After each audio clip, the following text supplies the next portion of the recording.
បាទសួស្តីអ្នកទាំងអស់គ្នាថ្ងៃនេះយើងបន្តមេរៀនយើងនៅក្នុងជំពូក3ជាបន្តទៀតអំពីការធ្វើចំណាយថ្នាក់គម្របដីប្រើប្រាស់ជាមួយនឹងកម្មវិធី GE អញ្ចឹងយើងចូលដល់ផ្នែកទី2អញ្ចឹងនៅក្នុងផ្នែកនេះយើងនឹងរៀនប្រើប្រាស់នៅវិធីសាស្ត្រ Supervised Classification ដែលសប្តាហ៍មុនយើងបានរៀននៅវិធីសាស្ត្រ Unsupervised Classification គឺយើងគ្រាន់តែប្រាប់ចំណែកថ្នាក់ណាចំនួនប្រមាណ10ឬក៏15ចំណែកថ្នាក់ចឹងទៅដើម្បីឲ្យម៉ាស៊ីនហ្នឹងវាធ្វើការបែងចែកឲ្យយើងអញ្ចឹងនៅក្នុងមេរៀនថ្ងៃនេះយើងនឹងរៀនពីវិធីសាស្ត្រមួយទៀតគឺវិធីសាស្ត្រដែលយើងបង្រៀនម៉ាស៊ីនណាគឺយើងដឹកនាំម៉ាស៊ីនបាទយើងប្រាប់វាថាចំណែកថ្នាក់អ្វីខ្លះណាបាទអញ្ចឹងនៅក្នុងវិធីសាស្ត្រ Supervised Classification ហ្នឹងយើងនឹងរៀនពីរបៀបមូលដ្ឋាននៃការធ្វើចំណែកថ្នាក់គម្របដីដោយប្រើគំរូបណ្ដុះបណ្ដាលឬក៏ training data ឬក៏ sample training អីណាបាទអញ្ចឹងមានន័យថាយើងបង្រៀនម៉ាស៊ីនបាទបណ្ដុះបណ្ដាលម៉ាស៊ីនបណ្ដុះបណ្ដាលកម្មវិធីបណ្ដុះបណ្ដាលក្បួនដោះស្រាយ algorithm អីហ្នឹងដើម្បីឲ្យវាធ្វើការបែងចែកទៅតាមអ្វីដែលយើងចង់បានអញ្ចឹងនៅទីនេះយើងបណ្ដុះបណ្ដាលវាគឺយើងពឹងផ្អែកលើរូបភាពពី Google ណាពី Google Satellite ដែលយើងមើលរូបភាពទៅយើងឃើញប្រភេទដីអីខ្លះឧទាហរណ៍រូបភាពពីលើអាកាសថតនៅតំបន់ណាមួយខេត្តណាមួយឬក៏ស្រុកណាមួយយើងមើលទៅយើងឃើញមានផ្ទៃទឹកយើងឃើញមានដីកសិកម្មយើងឃើញមានដីព្រៃបាទអញ្ចឹងយើងយកគំរូទាំងអស់ហ្នឹងណាធ្វើជាទិន្នន័យដើម្បីយកទៅបរៀនម៉ាស៊ីនថានេះគឺជាដីព្រៃនេះគឺជាផ្ទៃទឹកបាទនេះគឺដីទន្លេនេះគឺដីកសិកម្មអីចឹងទៅឥឡូវជាឧទាហរណ៍ណាឧទាហរណ៍នៅទីនេះបាទគោលដៅដើម្បីចាត់ថ្នាក់ pixel នីមួយៗទៅជាចំណែកថ្នាក់ខាងក្រោមអានេះជាឧទាហរណ៍ទេឧបមាថាដីព្រៃដីកសិកម្មដីទន្លេទីក្រុងផ្ទៃទឹកអីចឹងណាបាទឬក៏យើងអាចប្រើថាដីវាស្រែអីចឹងទៅអញ្ចឹងនៅទីនេះយើងនឹងរៀនប្រើឧបករណ៍គូនៅក្នុង Earth Engine Code Editor ដែលយើងបានស្គាល់រួចហើយយើងឃើញមានឧបករណ៍អីផ្សេងណាយើងនឹងប្រើឧបករណ៍គូនៅទីនោះហើយយើងនឹងគូហើយបង្កើតជា feature collection ចំនួន5ណាបាទយើងនឹងតេស្តនៅក្នុងមេរៀនយើងនេះដែលចំណុចនីមួយបាទវាតំណាងឲ្យ pixel នៃចំណែកថ្នាក់នីមួយមានថាយើងយកទៅដៅណាយើងឧបករណ៍ហ្នឹងយើងអាចគូក៏បានយើងដៅចំណុចក៏បានអញ្ចឹងឧបមាថាយើងចង់យកទីតាំងផ្ទៃទឹកយើងបរិយាមើលរូបភាពនៃ Google ទៅយើងឃើញទីណាមានផ្ទៃទឹកយើងដៅទីតាំងចំណុចហ្នឹងណាយើងដៅហើយយើងប្រាប់ម៉ាស៊ីនថានោះជាចំណែកថ្នាក់ជាផ្ទៃទឹកណាដីគម្របដីនៅទីនោះគឺជាផ្ទៃទឹកហើយកន្លែងណាដីស្រែយើងដាក់ថាដីស្រែអញ្ចឹងទៅណាយើងប្រាប់វាហើយឲ្យវាធ្វើការចាត់ថ្នាក់ឲ្យយើងចឹងអានឹងគេហៅថា feature collection ណាចំណុចមួយឬក៏ផ្ទៃមួយដែលយើងគូឬក៏យើងដៅដើម្បីបរៀនម៉ាស៊ីនហ្នឹងវាប្រើពាក្យថា feature collection ណាចឹងអា feature collection ហ្នឹងមាន property ចឹង property យើងនឹងបំពេញនៅក្នុង property ដាក់ថា land cover ចឹងនៅពេលដែលយើងអនុវត្តគ្នាយើងនឹងចងចាំតានេះហើយទៅយើងនឹងដាក់ជា property របស់វាហ្នឹងជា land cover ណាដែលមានតម្លៃធម្មតាយើងដឹងហើយបានរៀនហើយគឺរាប់ចាប់លេខរៀងវារាប់ចាប់ពី0ឡើងមកអញ្ចឹងបើយើងមាន5យើងរាប់ចាប់ពី0 1 2 3 4អញ្ចឹងទៅណាតំណាងឲ្យឧទាហរណ៍ណាដីព្រៃដីស្រែឬក៏ដីកសិកម្មដីទន្លេដីក្រុងឬផ្ទៃទឹកអញ្ចឹងតំណាងមួយដាច់បើលេខ0ដីព្រៃគឺដីព្រៃឬក៏យើងលេខ0ដីទីក្រុងគឺទីក្រុងទៅអានេះគ្រាន់តែដាក់ជាឧទាហរណ៍ទេនៅពេលដែលយើងអនុវត្តយើងអាចដូរលំដាប់អីហ្នឹងយើងតាមតែយើងទៅណាអត់អីទេបាទអញ្ចឹងបន្ទាប់មកយើងនឹងបណ្ដុះបណ្ដាលណាបណ្ដុះបណ្ដាលដោយប្រើក្បួនដោះស្រាយមួយជារូបមន្តគណិតវិទ្យាមួយនៅក្នុងឧទាហរណ៍មេរៀនថ្ងៃនេះយើងនឹងប្រើ random forest classifier ណាបាទធម្មតាគេហៅកាត់ថា RF random forest អញ្ចឹងដោយប្រើសំណុំបណ្ដុះបណ្ដាលដែលយើងបានធ្វើខាងលើណាយើងដៅតាណាខ្លះហ្នឹងដើម្បីបង្កើតគំរូហើយនឹងអនុវត្តវាទៅគ្រប់ pixel នៃរូបភាពដើម្បីបង្កើតរូបភាពមួយដែលមាន5ចំណែកថ្នាក់អញ្ចឹងមានថាអ្វីដែលយើងធ្វើយើងដៅនោះគ្រាន់តែជាគំរូទេយើងមិនមែនដៅពេញផ្ទៃរូបភាពឯណាយើងដៅចោះណា រូបភាពមួយវាធំអញ្ចឹងនោះវាធ្វើជា model ធ្វើជាគំរូអញ្ចឹងទៅយើងបរៀនម៉ាស៊ីនអញ្ចឹងទីតាំងផ្សេងដែលមានតម្លៃ pixel ដូចអ្វីដែលយើងប្រាប់ម៉ាស៊ីនហ្នឹងអញ្ចឹងវានឹងចាត់ថ្នាក់ចូលប្រភេទមួយហ្នឹងណាបើយើងឧបមាថាតម្លៃ pixel នៅកន្លែងនោះ20យើងចាត់ទុកថាជាផ្ទៃទឹកអញ្ចឹងយើងដៅមិនមែនគ្រប់បានតំបន់បានទាំងអស់នៃពេញរូបភាពទេអញ្ចឹងយើងដៅឧបមាថាផ្ទៃទឹកនៅក្នុងរូបភាពហ្នឹងវា100កន្លែងយើងដៅបានតែ5កន្លែងឬ6កន្លែងឬក៏10 20កន្លែងឧទាហរណ៍អញ្ចឹងនៅសល់50 60កន្លែងទៀតឬក៏80កន្លែងទៀតគឺវាធ្វើការចាត់ថ្នាក់ជាផ្ទៃទឹកដោយស្វ័យប្រវត្តិតាមអ្វីដែលយើងបរៀនវាថាឲ្យតែមានតម្លៃ pixel ប៉ុណ្ណោះគឺចាត់ទុកថាជាផ្ទៃទឹកបាទយើងមើលមួយនេះជាការកត់ចំណាំមួយ classifier នៅក្នុង Earth Engine ហ្នឹងមានឈ្មោះតែមានឈ្មោះនេះចាប់ផ្ដើមដោយពាក្យថា smart អញ្ចឹងឧទាហរណ៍ថា random forest អញ្ចឹងID របស់វា ee.classifier អញ្ចឹងណាកូដរបស់វាហើយបន្តមក dot តាមពីមុនវាប្រើ dot random forest បាទឥឡូវវាថែមពាក្យ smart មួយទៀតណាបាទអញ្ចឹងនឹងយើងចងចាំទៅមាន smart random forest មានពាក្យ smart ពីមុខណាវាមាននេះក្បួនដោះស្រាយផ្សេងទៀតមិនមែនឈ្មោះតែ random forest ហ្នឹងទេអញ្ចឹង smart ហ្នឹងវាមកពីពាក្យថានេះណាអក្សរកាត់របស់នេះ statistical machine intelligence and learning engine នេះណា smart បាទដែលប្រើដោយ GE ហ្នឹងណាបាទនេះជាឧទាហរណ៍មួយដែលប្រើប្រាស់ random forest ដើម្បីធ្វើការបែងចែកចំណែកថ្នាក់នៃគម្របដីប្រើប្រាស់នៅរាជធានីភ្នំពេញណាបាទយើងមើលនេះជារូបភាព RGB ហើយនេះជារូបភាពដែលធ្វើការបែងចែករួចបាទយើងអាចមើលកូដទាំងអស់គ្នាណាបាទ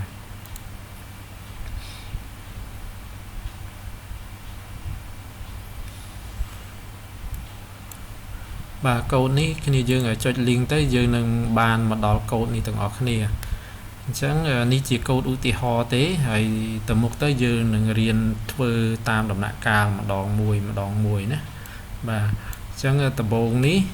យើងបានដឹងរួចអស់ហើយរៀនដដែលណានេះគឺយើង admin 1យើងជ្រើសរើសព្រំដែនមកថាព្រំដែនខេត្តយើងដូរឈ្មោះខេត្តមកនេះដាក់ភ្នំពេញណាបាទអញ្ចឹង geometry រើសចឹងមកហើយ center យើងដាក់ដើម្បីបង្ហាញភ្នំពេញនៅកណ្ដាលហើយលេខ11 bridge ប៉ុណ្ណឹងហើយ S2 រូបភាព Sentinel-2 អញ្ចឹងតាំង S2 យក S2 SR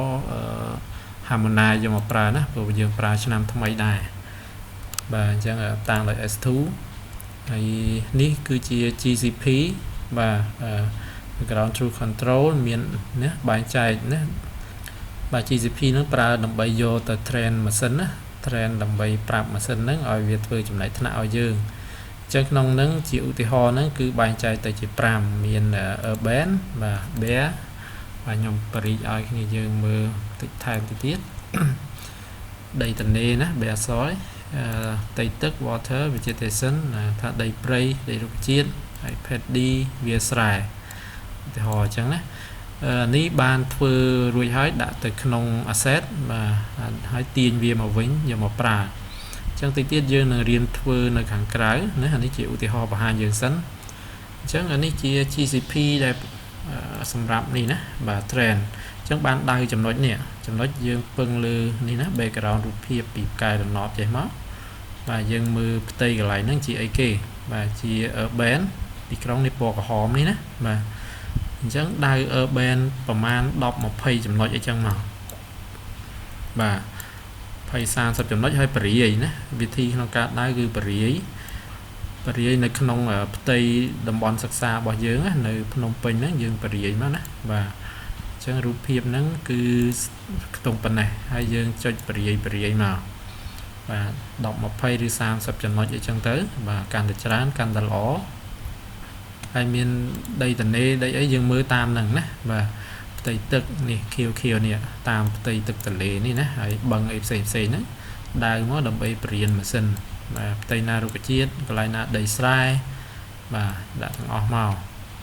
បាទហ្នឹងទុកម្ដុំចឹងសិនណាបាទកូដនេះទុកម្ដុំសិនឥឡូវតាំង filter អានេះយក S2 យកមកធ្វើបន្តគឺយើងត្រង់យើងតាំងពាក្យត្រង់នេះ filter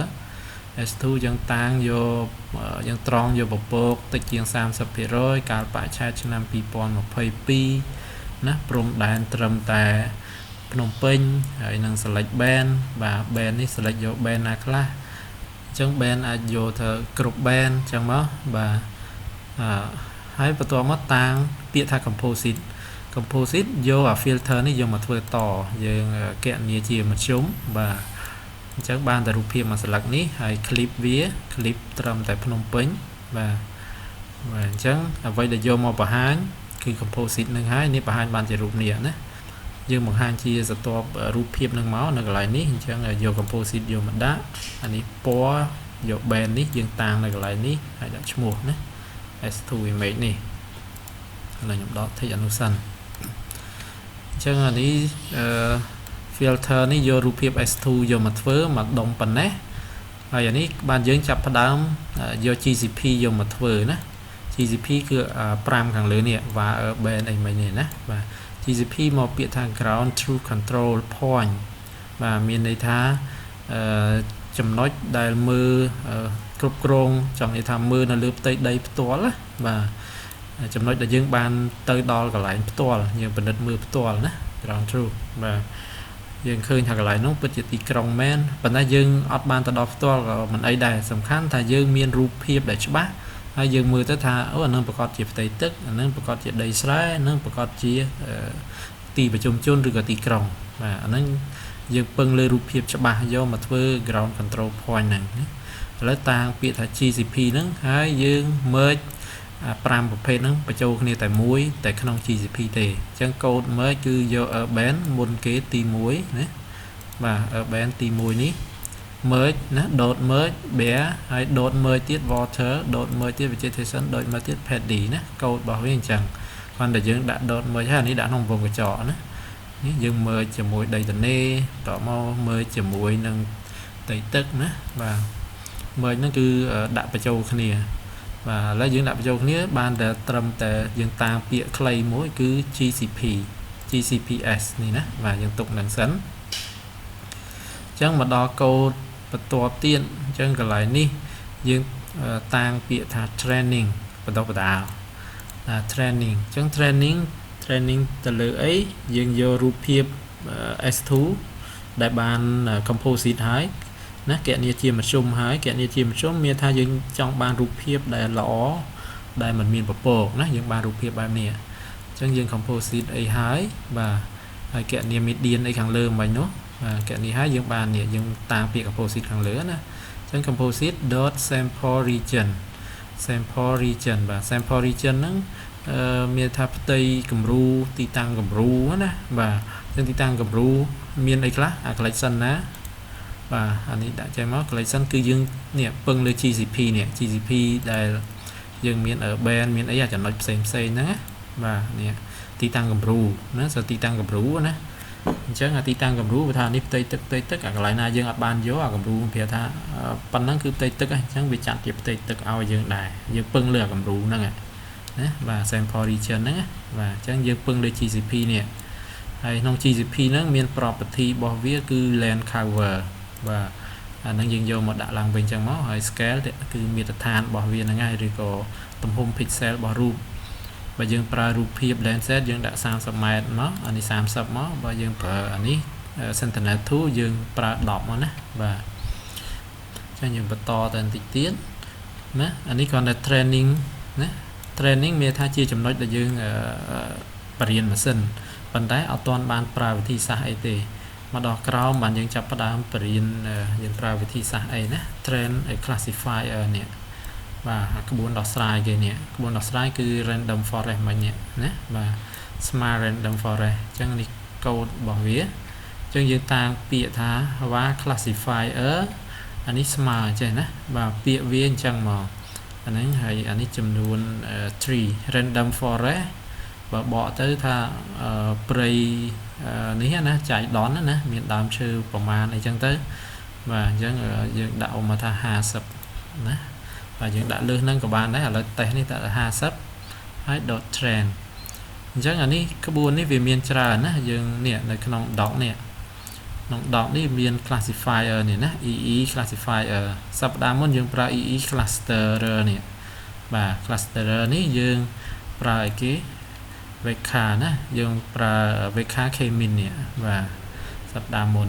ចឹងសប្តាហ៍នេះយើងរៀនប្រើ EE classifier នេះម្ដងហើយនៅក្នុងនេះមានច្រើនណាស់ហើយយើងប្រើមួយនេះណានេះ EE classifier smart random forest អញ្ចឹងឈ្មោះកូដវាអញ្ចឹងណាយើងដាក់ពេញអញ្ចឹងមកបាទ random forest ហើយក្នុងវងកញ្ចក់បាទយើងអាចចុចមើលទៅក្នុងវងកញ្ចក់យើងដាក់មានផ្សេងប៉ុន្តែយើងអាចដាក់នេះណាតែមួយនេះសិនណាតែមួយនេះសិនទៅ number of tree ចំនួនដើមឈើព្រោះនេះនិយាយពី random forest ព្រៃអញ្ចឹងនេះចំនួនដើមឈើយើងដាក់50នេះណាបាទ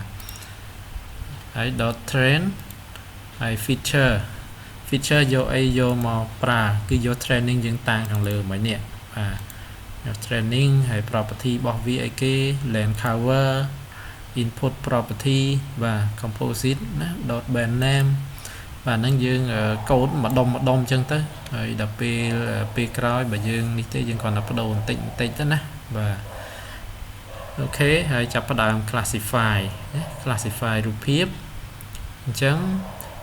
តាំងពាក្យថា classify ed នេះមកបាទយកអា composite dot classify នេះ dot classify អានេះមានថាយើងចាប់ផ្ដើមធ្វើចំណាយថ្នាក់វាហើយយក dot classify ធ្វើចំណាយថ្នាក់ទៅលើមួយណាទៅលើ classifier នេះ classifier ហ្នឹងនៅណាយើងតាំងនេះអញ្ចឹង classifier គឺមកកញ្ចុំនេះណាបាទអញ្ចឹងធ្វើការ classify ហ្នឹងទៅហើយបន្ទាប់មកយើងអាចបង្ហាញវាបានដែរយើងដាក់ជាស្ទាប់មកបាទស្ទាប់នេះលទ្ធផលរបស់យើងនេះស្ទាប់ផែនទីអញ្ចឹងនេះ classify minimum maximum អញ្ចឹងមកហើយពណ៌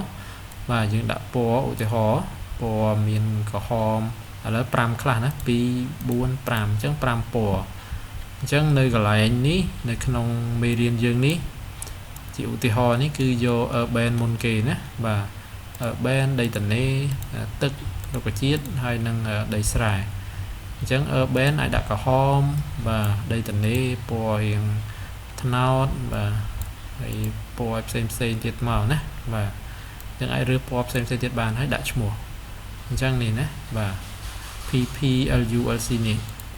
ខ្ញុំដកនេះសិនហើយដាក់ដល់ពេល run ទៅវាបាន classify ចេះណាបាទអញ្ចឹងអានេះយើងបញ្ចប់ហើយចំពោះអាក្រោមនេះមកកញ្ចប់នេះគឺក្នុងករណីដែលយើង display ណាយើងបង្ហាញ GCP អញ្ចឹង GCP យើងចង់បង្ហាញវាដោយមាន style អីផ្សេងណាបាទនេះកូដប៉ុណ្នេះគឺតាក់ទងមួយចំណុចនេះចំណុច GCP នេះបាទអញ្ចឹងអានេះជា style palette ណាតាំងពណ៌វាមានពណ៌5ពណ៌អញ្ចឹងមកពណ៌បាទហើយនេះលេខកូដរបស់វាលេខលំដាប់របស់វាណាបញ្ជីលំដាប់របស់វា land cover ស្មើ ELI 014អញ្ចឹងមកបាទនេះ style យើងបដូរបន្តិចទេយើងមើលតាមហ្នឹងពណ៌យើងអាចដូរពណ៌បានអានេះពណ៌ជុំវិញនេះរាងរបស់វា diamond ជ្រុងចេះណាបាទបើយើងដាក់ triangle ចេញរាងត្រីកោណបើយើងដាក់ square ណាពាក្យ square ទៅវាចេញរាងការ៉េអញ្ចឹងទៅហើយទំហំយើងដាក់ទំហំប៉ុណ្ណឹង4បាទwidth នេះយើង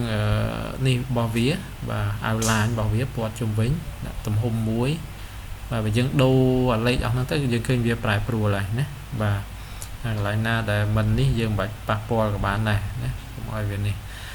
មានបញ្ហា error ហើយចំពោះកូដមកកណាត់ខាងក្រោមនេះគឺ legend បាទនេះមកកញ្ចប់នេះ legend ខាងនេះណាបាទខាងឆ្វេងនេះអញ្ចឹងមកកញ្ចប់នេះគឺ legend មានដាក់ឈ្មោះដាក់អីដាក់ពណ៌អីចឹងមកអាហ្នឹងយើងជាកញ្ចប់អញ្ចឹងយើងបើថានេះយើងគ្រាន់តែដូរពណ៌ដូរឈ្មោះអីបន្តិចតួចក៏បានដែរណាបាទឥឡូវយើងបន្តមេរៀនយើងទៅមួយចំណុចទៀតបាទអញ្ចឹងឥឡូវស្គាល់ពី training data ឬក៏ទិន្នន័យបណ្ដុះបណ្ដាលណាបាទអញ្ចឹងទិន្នន័យបណ្ដុះបណ្ដាលនៅក្នុងវិធីសាស្ត្រ supervised classification ហ្នឹងគឺជាសំណុំរងណាឬក៏ជា subset ណា vàនៃសំណុំទិន្នន័យសរុបបាទត្រូវបានប្រើដើម្បីបណ្ដុះបណ្ដាលឲ្យ classifier ចង់និយាយថាមានន័យថាវាជាសំណុំបន្តិចបន្តួចទេណាព្រោះយើង training ដូចនិយាយបញ្យល់ពីដំបូងអញ្ចឹងគឺយើងប្រាប់ម៉ាស៊ីនយើងបរៀនម៉ាស៊ីនយើងមានតែអាគំរូទៅប្រមាណចំណុចទេអញ្ចឹងវាគ្រាន់តែជាចំណុចរងខ្លះទេណាដើម្បីបណ្ដុះបណ្ដាលដល់ម៉ាស៊ីនហើយឲ្យវាធ្វើសរុបទូទាំងផ្ទៃរូបភាពអញ្ចឹងទៅណាបាទអញ្ចឹងទិន្នន័យបណ្ដុះបណ្ដាលឬក៏ training data ហ្នឹងមានគំរូដែលមានស្លាកឈ្មោះដែលយើងប្រាប់ណាបាទផ្ទៃទឹកដីព្រៃដីស្រែអីចឹងទៅតំណាងឲ្យចំណុចថ្នាក់ផ្សេងដែលមាននៅក្នុងរូបភាពហើយគំរូដែលមានស្លាកទាំងនេះត្រូវបានគេស្គាល់ផងដែរថាជា ground control point ដែលប្រាប់មុនហ្នឹងណា GCP អញ្ចឹងយើងអាចតាំងពាក្យ GCP អីភ្ជាប់ជាមួយឲ្យបានបាទហើយស្លាកថ្នាក់ដែលចំណុចថ្នាក់ដែលកំណត់ទៅ GCP នីមួយៗបញ្ជាក់ពីចំណុចថ្នាក់របស់វាណាអញ្ចឹងចំណុចមួយហ្នឹងដូចបានបញ្ជាក់អញ្ចឹងវាជាដីព្រៃដីកសិកម្មដីទន្លេទីក្រុងឬក៏ផ្ទៃទឹកបាទហ្នឹងជាទិន្នន័យបណ្ដុះបណ្ដាលហើយបាទហើយចំណែក classifier ប្រើគំរូដែលមានស្លាកទាំងហ្នឹងដើម្បីសិក្សាពីលក្ខណៈចំណុចថ្នាក់ទីមួយៗហើយបង្កើតគំរូស្ថិតិហើយធ្វើការបែងចែកទៅណាបានបញ្យល់នៅក្នុងកូដមិញដែរណាបាទហើយភាពត្រឹមត្រូវនៃលទ្ធផលណាផែនទីហ្នឹងវាត្រូវតាក់ទងកន្លែងហ្នឹងយើងត្រូវសង្កត់ធ្ងន់ណាតាក់ទងដោយផ្ទាល់ទៅនឹងគុណភាពនិងរបាយទិន្នន័យបណ្ដុះបណ្ដាលអញ្ចឹងអាពេលដែលយើងបណ្ដុះបណ្ដាលឬក៏យើងបរៀនម៉ាស៊ីនហ្នឹងយើងបរៀនតតែត្រូវណាបាទឲ្យត្រឹមត្រូវល្អយើងដើរលើផ្ទៃទឹកឲ្យត្រូវល្អកុំមកថាយើងដើរយើងប្រាប់វាថាជាផ្ទៃទឹកប៉ុន្តែយើងដើរមួយលើដីស្រែមួយលើផ្ទៃទឹកមួយលើដីព្រៃមកថាប្រភេទតែមួយទេយើងចង់ប្រាប់វាថាទាំងអស់ហ្នឹងជាផ្ទៃទឹកប៉ុន្តែយើងដើរខុសទីតាំងអញ្ចឹងម៉ាស៊ីនវាច្រឡំហើយអាហ្នឹងតាក់ទងគុណភាពដែលយើងបរៀនវាបាទហើយរបាយអញ្ចឹងដែរយើងកុំដើរតែចំណុចមកថាផ្ទៃទឹកស្រះមួយហ្នឹងយើងដើរឡើង 4-5 ចំណុចហើយយើងប្រាប់វាថាវាជាផ្ទៃទឹកណាអញ្ចឹងសម្រាប់ផ្ទៃស្រះមួយយើងដើរតែមួយចំណុចទៅហើយយើងដាក់របាយវាពេញទៅកន្លែងផ្សេងជុំវិញតំបន់សិក្សារបស់យើងណាកុំដាក់តែកញ្ចុំមួយកន្លែងអីចឹងណាឬក៏ 2-3 កន្លែងអញ្ចឹងដាក់ឲ្យពេញអាហ្នឹងកន្លែងហ្នឹងសកត់ធ្ងន់ណាបាទដូច្នេះហើយការជ្រើសរើសទិន្នន័យបណ្ដុះបណ្ដាលគួរតែត្រូវបានធ្វើដោយប្រុងប្រយ័ត្នណាធ្វើយ៉ាងប្រុងប្រយ័ត្នnhưយើងដើម្បីធានាបានលទ្ធផលល្អបំផុតបាទឥឡូវនេះជាវិធីក្នុងការធ្វើណានេះយើងក្នុងការធ្វើទិន្នន័យបណ្ដុះបណ្ដាលហ្នឹងអញ្ចឹងចំណុចទី1នេះអា tool គូរបស់យើងឬក៏ tool ដៅចំណុចបាទយើងយកវាមកដៅយើងចុចលើ tool ណាមួយមកថា tool ដៅចំណុចនេះយកមកចុចដៅលើរូបភាពរបស់យើងមកថាដៅលើផ្ទៃទឹកបាទដៅលើផ្ទៃទឹកអញ្ចឹងចំណុចទី2គឺយើងបង្កើត layer បាទកើត layer យើងចុចចឹងមកហើយទី3យើងដាក់ property ឲ្យវាយើងចុចលើ setting អញ្ចឹងវាលោតផ្ទាំងនេះមកយើងដាក់ឈ្មោះឲ្យវាណាថាចំណុចហ្នឹងអីគេជា urban ឬក៏ជា water មកថាដាក់ឈ្មោះថា urban point អញ្ចឹងណាបាទជាឧទាហរណ៍នេះចុចលើទីប្រជុំជនលើអគារអញ្ចឹងទៅដាក់ឈ្មោះ urban point ដាក់ឈ្មោះនៅកន្លែងនេះហើយចំណុចទី5យើងចុចទម្លាក់កន្លែងនេះ geometry ហើយយើងយក feature collection ណាទី6យើងជ្រើសរើសយកជម្រើសនេះបាទហើយចំណុចទី7យើងជ្រើសរើសពណ៌urban យើងរើសពណ៌ណាមួយពណ៌រាងក្រហមអីចឹងទៅណាអានឹងស្រាយលើយើងជ្រើសរើសហើយបន្តមកចុច OK បាទយើងធ្វើតាមលំដាប់នេះទៅយើងនឹងឃើញហើយណាបាទហើយបន្តមកបាទចំណុចទី9មិញអូខេមិញអត់ទាន់ចប់ទេណាបាទអានេះយើងអូខេមកបន្តមកទី9យើងឃើញមានកន្លែងនេះ property នេះដែលឲ្យបំពេញណាបាទយើងចុចលើ property យើងឃើញផ្ទាំងនេះមកអញ្ចឹង property វាមានឲ្យវានេះអញ្ចឹងហើយក្នុងកូដយើងមានពាក្យ land cover នោះគឺដោយសារកន្លែងនេះ property នេះយើងបំពេញពាក្យថា land cover អញ្ចឹងកន្លែងនេះបំពេញដូចគ្នាហើយនេះកន្លែងលេខកូដណាតម្លៃដែលយើងតាំងឲ្យមាន0 1 2 3 4អញ្ចឹងបើសិនជាយើង urban លេខ0គឺលេខ0ទាំងអស់ហើយ urban point គឺបំពេញលេខ0បាទបើសិនជាដីកសិកម្មលេខ1អញ្ចឹងអានេះដីកសិកម្មអានេះលេខ1អញ្ចឹងទៅណាបាទទី10ហើយទី11ចុច OK ណាបាទ OK អ và chẳng dương thưa giảm nhập ở chấm nói xây tầng ở tới đôi tam vị thi đôi kia còn tới đồ mua đồ po đồ lấy cầu mà nhất á và làm lại mà nhất sâu nó buồn mà nhớ và chẳng dương nâng bàn chạy ha nè bàn tràn chạy nè dương đài tới bàn tràn chạy nè và anh ấy lấy đập pi metal dương đài gặp xây tiền nè hay vật to mó vì dương đài bàn tràn dương bàn đặt tập hòn nè đây lấy đập bầy chạy nè và hai chấm luôn để dương đá dương khơi chấm luôn lấy nơi cái lại nè geometry nè còn thao water đá bán đọc vào mùi chấm nói bé mà pay pi giờ nói đây từ đấy đọc vào mũi và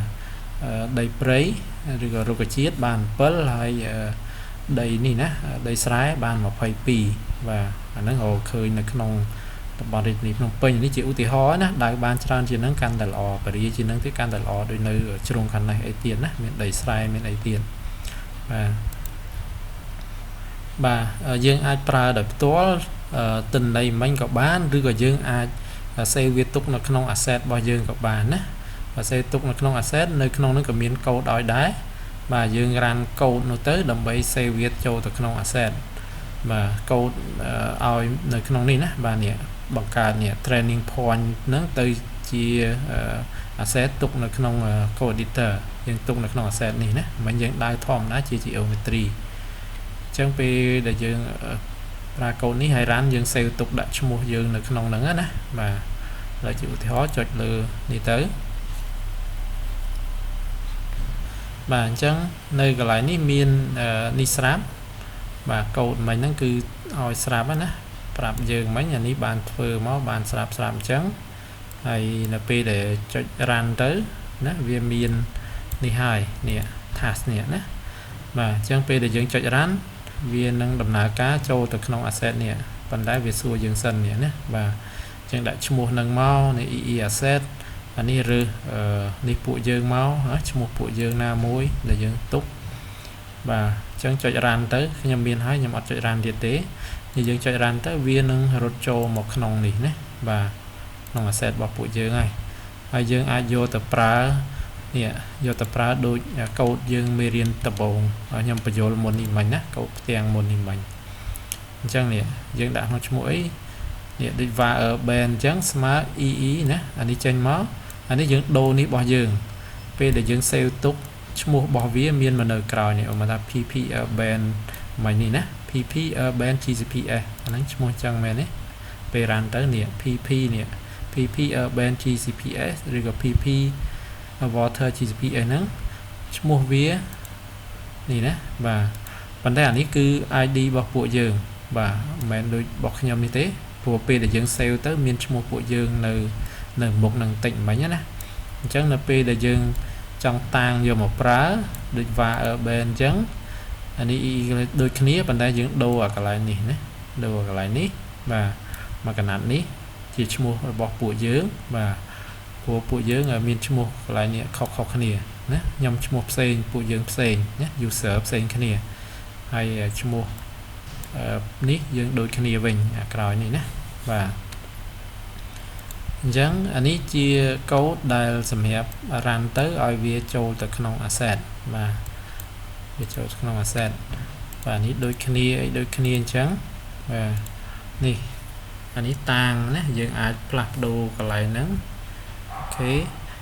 អានេះតាំងនេះមាន water point .map water point គឺយកអា water នេះធ្វើមិញហ្នឹងចុចមិញហ្នឹងយក water point ពាក្យហ្នឹងយកមកចំនួនកន្លែងនេះអានេះ urban point អាផ្សេងនេះកូដអីដូចគ្នាចឹងមកដូរទៅឈ្មោះកន្លែងនេះណាបាទតិចចឹងមកបាទនេះចឹងដែរហើយ export នេះបាទដូរឈ្មោះតិចដែរអានេះឈ្មោះនេះដាក់ស្រាប់ណាអញ្ចឹងអានេះដាក់ឲ្យស្រាប់ហើយអានេះ collection water fc បាទអាហ្នឹងគឺតាំងនេះស្រាប់ហើយដែរអត់អីទេយើងអត់ដូរទេបាទអញ្ចឹង run ទៅវា export នេះវាបានអានេះណា4 5នេះ export នេះណាបាទនេះ export ហ្នឹងចំនួន5តំណង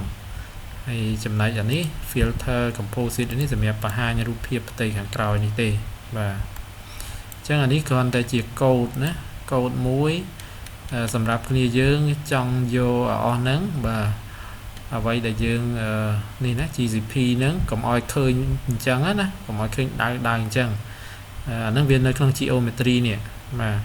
អញ្ចឹងបើសិនជាយើងចង់ទុកវានៅក្នុង asset យើង run code ហ្នឹងណាយកដាក់ចូលក្នុង asset ហើយបន្ទាប់ពីបានចូលទៅក្នុង asset ហើយយើងចង់ទាញវាមកប្រើយើងមើល code slide មុនមិញនេះយើងទាញវាមកប្រើយើងតាំង band អីចឹងមកហើយទាញវានេះតាមរយៈ user ហ្នឹងមកណាបាទអញ្ចឹងក៏បានដែរបើយើងមិនចង់ធ្វើអញ្ចឹងគិតថាស្មុគស្មាញក៏បានអត់អីទេបាទគឺយើងអាចយកអស់នេះប្រើផ្ទាល់ក៏បានដែរណាបាទអញ្ចឹងឥឡូវបន្តបាទឧទាហរណ៍អស់នេះអត់មានណាឧទាហរណ៍នេះអញ្ចឹងកូដទាំងអស់នេះណាកូដទាំងអស់នេះសម្រាប់ export ហ្នឹងហើយឧបមាថាអត់មានអស់នេះមិញយើងនៅក្នុងមេរៀនយើងមិញឲ្យរៀនបង្កើត geometry ឧបមាថា water point បាទ water point 16នេះឥឡូវឧបមាថាអត់មានឥឡូវខ្ញុំ copy ឈ្មោះសិនណាដាក់ឈ្មោះចេះខ្ញុំលុបវាចេញបាទលុបវាចេញអញ្ចឹង water point នៅកន្លែងនេះយើងខ្វះហើយអត់មានទេហើយនៅពេលដែលចង់បង្កើតយើងនេះណាតាមលំដាប់មេរៀនមិញគឺចុចអានេះបាទហើយបន្តមកឧបមាថាដៅលើផ្ទៃទឹកចឹងចុះណាដៅលើផ្ទៃទឹកអូពេលឈប់ពេលចុចអញ្ចឹងវាចូលមកurban ហើយណាខ្ញុំលុបទៅវិញសិនណាយើងអាចចុចលើបាតដៃហើយចុចលើចំណុចហ្នឹងហើយ delete វិញណាបាទ delete មកចំណុចហ្នឹងវិញអញ្ចឹងមិញចូល urban ហើយបាទអញ្ចឹងក៏ចុចលើចំណុចហ្នឹងសិនមកហើយបន្ទាប់មកយើងចុច new layer នេះសិនណាបាទ new layer អញ្ចឹងវាបាន new geometry នេះបាទអានេះខ្ញុំដក urban ចេញនេះ new geometry បាទអញ្ចឹងអានេះលេខ1លេខ2 new មិញនេះតាមលំដាប់មេរៀនណាបាទលេខ3យើងចុចអានេះបាទយើងចុចអានេះមកអញ្ចឹងលេខ4យើងដាក់ឈ្មោះអានេះបាទដាក់ឈ្មោះមិញដាក់ឈ្មោះថាwater point ដាក់ឈ្មោះដដែលណាបាទលេខ5យើងតម្លាក់ geometry យើងយក feature collection បាទហើយដូចជានេះយើងដូរពណ៌ណាយើងដូរដាក់ផ្ទៃទឹកដាក់ពណ៌យ៉ាងចេះទៅបាទ feature collection ហើយកន្លែងនេះយើងត្រូវមាន property យើងបន្ថែម property កន្លែងនេះអញ្ចឹង property កន្លែងនេះបំពេញដោយពាក្យថា land cover អក្សរតូចទាំងអស់បាទ land cover បាទហើយចំពោះទឹកតើតម្លៃវាលេខប្រមាណណាទឹក0 1 2 3 4អញ្ចឹងទឹកនៅទីប្រមាណនៅក្នុងនេះទឹកលេខប្រមាណបាទទឹកបើសិនជាមើលតាមនេះប្រហែលជាលំដាប់នេះ0 1 2អញ្ចឹងប្រហែលជាលេខ2ណាបាទឥឡូវដាក់លេខ2សិនទៅណាបាទលេខ2ហ្នឹងតែប៉ុណ្្នឹងមកយើងអូខេវាបង្កើតនេះហើយបើយើងចង់មើលលេខបបផ្សេងយើងមើលនេះណា setting ឧបមាថា paddy លេខប៉ុន្មានលេខ4ណាមើល vegetation លេខ3បាទមើល bear លេខ1មើល urban លេខ0អញ្ចឹងត្រូវហើយដែលទឹកជាលេខ2ណាបាទអញ្ចឹង0រហូតដល់14អញ្ចឹងទឹកស្ថិតក្នុងលេខ2អញ្ចឹងនៅកន្លែងនេះយើងឈរលើទឹកនេះបាទអញ្ចឹងយើងអាចដៅលើផ្ទៃទឹកបានណាយើងបរិយាទៅកាន់ផ្ទៃរូបរបស់យើងណាយើងឃើញផ្ទៃទឹកយើងដៅណាឧបមាថាកន្លែងនេះទឹកទន្លេ1បាទនេះបឹង2 3អញ្ចឹងមកបាទនេះក៏ទឹកដែរនេះក៏ទឹកបាទយើងដៅឲ្យកាន់តែច្រើនហើយបរិយាបាទដៅឲ្យចំទឹកព្រោះយើងយកទឹកយើងត្រូវដៅឲ្យចំទឹកបើយើងដៅខុសម៉ាស៊ីនវាច្រឡំហើយបាទយើងបរិយាវាច្រឡំហើយប្រាប់វាថាទឹកប៉ុន្តែដល់ពេលដៅមានដីផងទឹកផងក្រុងផងអញ្ចឹងវាបែងចែកច្រឡំហើយអញ្ចឹងយើងមើលខ្លួនយើងដែរប្រយ័ត្នមើលរូបភាពទៅច្រឡំខ្លួនឯងណាអញ្ចឹងកាលណាយើងច្រឡំយើងបរិយាម៉ាស៊ីនទៅច្រឡំដែរអញ្ចឹងផ្ទៃទឹកភាគច្រើនមានប៉ែកខាងហ្នឹងយើងដៅប៉ែកខាងហ្នឹងទៅបាទអញ្ចឹងទឹកម្ដុំនេះយើងអាចយក2 3ឬក៏4 5ទៅព្រោះទឹកមានពណ៌ខុសគ្នាមានទឹកថ្លាទឹករៀងល្អក់បាទទឹករៀងពណ៌កម្ៅអាហ្នឹងសិតតែទឹកទាំងអស់ណាបាទទឹកពណ៌រៀងស្លែរៀងអីចឹងហើយជាសិតតែផ្ទៃទឹកដែរអញ្ចឹងខ្ញុំយកឲ្យបានច្រើនអញ្ចឹងណា và chẳng vô bàn phải pi cho nói và ní hai chia đặc biệt này cả đại vô nè và chẳng bắt to pi đại vô bàn hái và cho ran mà đòn tiệt tới bây giờ dừng sale tới nữa và dừng sale tục tới này dừng chạy sale ấy chẳng cho ran mới tại vì error đó và bỏ error tết câu bỏ dưới ở đây thì và tầm trời hài nè và chẳng mưa tới cho nó to tiết nó không mê riêng dưới ok lấy mặt đó là làm hát ăn vọt chẳng nơi cái lại ní dương xa ăn vọt lâu mới và dương ăn vọt pra supervise classification đó sầm rẹp khai nào muối bỏ dương vụ thì ho nhậm đã cặp bóng chàm như dương ai đồ khai bán khai na của bán đá và lấy mưa câu tận ngọt ní và chẳng sầm rạp cả đồ khai những đồ để mua cái lại ní mó dương ai từ khai xem thấy anh ấy đôi khía anh ấy rụp hiếp đôi khía ấy câu miền sạp nè và câu ní sạp ở đây tế chẳng lồng hát cứ ở thưa ấy và training point nhé sầm rạp training point mà nhé dương thưa hiện thời đại luôn ai đại tam là biệt mình nhé chẳng đại ta là biệt mấy nhu laser mấy ni nè miền pram chấm lại thắt chẳng ti xốn ở bén nè ti muối và được gặp pram thì ta là muối trong pi đây dần nế bay tức buôn rồi cái chiết pram ở đây xài và chẳng dương thưa ở bàn tiền pram nâng mó đại sample mình nắng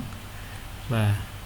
hay bắt to mó bắt to bị đại bàn cột ó nè thì trong đã bàn đọc một page giờ nói để tình nế đọc page giờ nói ở chân mò mà tây tức ấy xem đọc page giờ nói mó vừa bàn hái chân và bắt to bị nắng cứ dương ran cột hàng khổ chân cột hàng khổ mấy cứ còn tại ở kia dương đỏ nè nè đỏ comment chanh và anh ấy comment srap ấy đỏ tầm mùi chạy đỏ là pp nè chân viên đừng khai tại chỉ cột ai ta chỉ câu thay ran lỗ mờ nè và nè đỏ đi tới là napi đỏ tầm mùi chứ nè và đỏ máu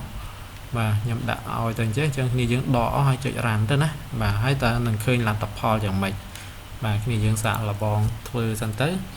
hay miền chấm ngó rồi ấy tiết là đang chậm dưỡng chụp cái nét đỏ slide về dưỡng lại chụp cái nét và tỏ tiền nè lấy xạ ăn vọt thưa từng ở cái nè và